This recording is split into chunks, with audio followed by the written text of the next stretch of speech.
Assalamualaikum warahmatullahi wabarakatuh.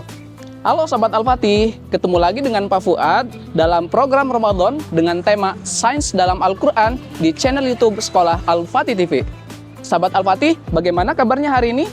Mudah-mudahan semuanya dalam keadaan sehat walafiat ya. Oke, sahabat Al-Fatih, coba deh lihat keluar jendela. Kalau cuaca sedang mendung, itu artinya alam sedang mempersiapkan sebuah pertunjukan sains terbesar di bumi, yaitu hujan. Tapi, tahukah kalian bahwa hujan yang kita lihat hanya merupakan babak akhir dari suatu proses yang sangat panjang yang kita sebut sebagai siklus hujan. Ingin tahu lebih lanjut? Mari ikut dengan Pak Fuad.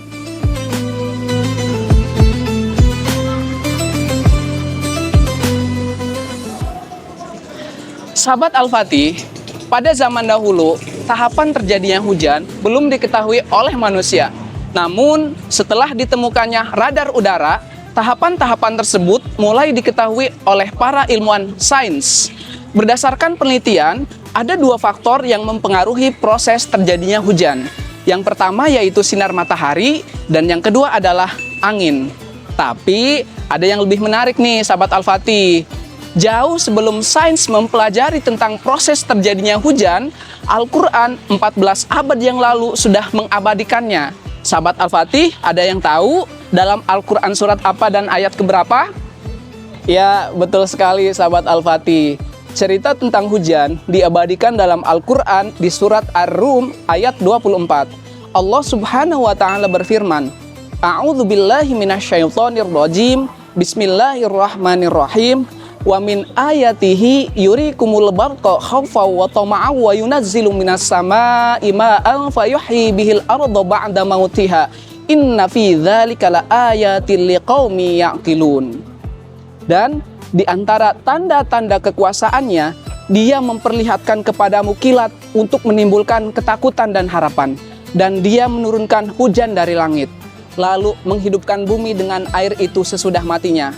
Sesungguhnya pada yang demikian itu benar-benar terdapat tanda-tanda bagi kaum yang mempergunakan akalnya. Sahabat Al-Fatih, di akhir ayat tadi disampaikan bahwa terbentuknya hujan haruslah kita pikirkan. Dengan kata lain, Allah menurunkan hujan untuk menjadikan bahan pelajaran bagi kita semua. Karena setelah hujan turun akan ada harapan. Oleh karena itu, ilmu penelitian berusaha mencari jawabannya dengan berbagai macam penelitian, sehingga didapatkan bahwa proses turunnya hujan melalui suatu rangkaian yang sangat panjang yang kita sebut sebagai daur hujan atau daur air. Proses ini terjadi secara terus-menerus yang meliputi 3 tahapan. Apa saja? Yang pertama, evaporasi. Yang kedua, kondensasi. Dan yang ketiga adalah presipitasi. Ingin tahu masing-masing penjelasannya? Ayo ikut lagi dengan Pak Fuad.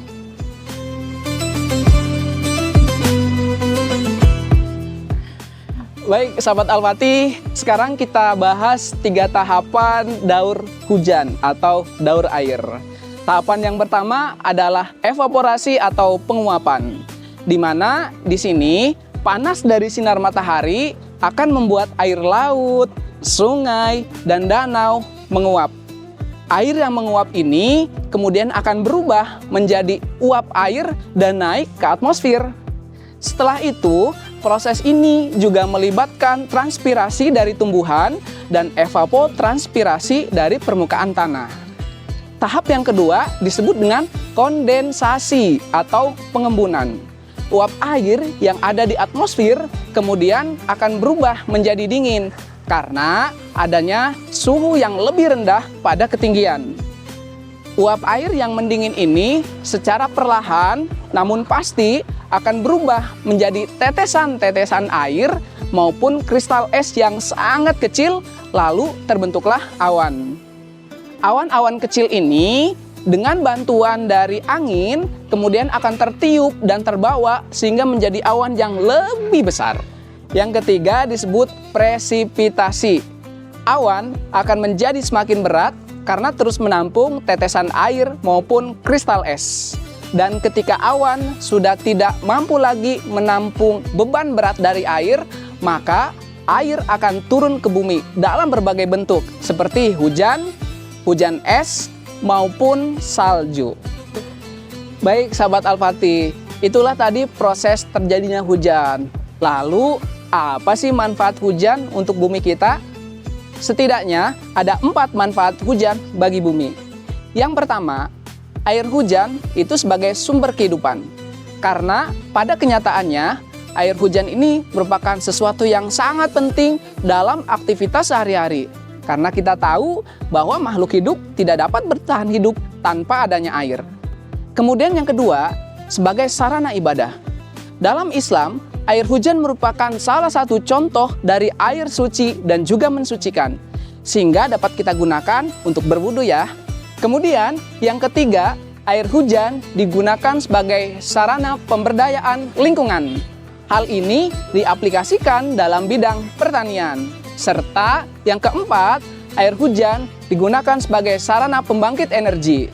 Karena kita tahu sebagian besar teknologi yang kita gunakan menggunakan air sebagai penyeimbangnya, seperti radiator pendingin pada mesin kendaraan dan juga pembangkit listrik tenaga air.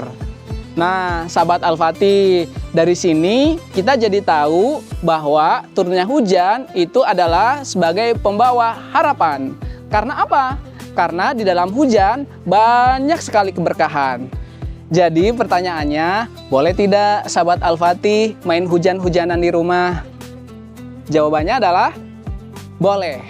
Tapi dengan catatan ya, sahabat Al-Fatih tunggu dulu beberapa saat hingga zat-zat yang terkandung dalam air hujan yang kurang baik untuk kesehatan kita itu hilang terlebih dahulu.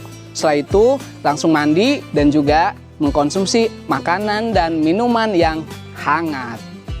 Sahabat Al-Fatih, itu dia penjelasan mengenai siklus hujan. Seluruh proses ini berlangsung secara terus-menerus dan memastikan ketersediaan air bersih di planet yang kita cintai ini. Baik sahabat Al-Fatih, sebelum ditutup, saatnya kita kuis. Akan ada 2 pertanyaan yang harus sahabat Al-Fatih jawab di kolom komentar. Oke, sudah siap semuanya? Simak baik-baik pertanyaannya. Pertanyaan pertama, dalam surat apa dan ayat keberapa Allah menceritakan tentang hujan? Pertanyaan kedua, sebutkan 3 proses terjadinya siklus hujan. Baik, sahabat Al-Fatih, terima kasih sudah menyaksikan video ini. Semoga bermanfaat. Jangan lupa untuk like, share, komen, and subscribe ya. Sampai jumpa lagi di video berikutnya. Wassalamualaikum warahmatullahi wabarakatuh. Dadah!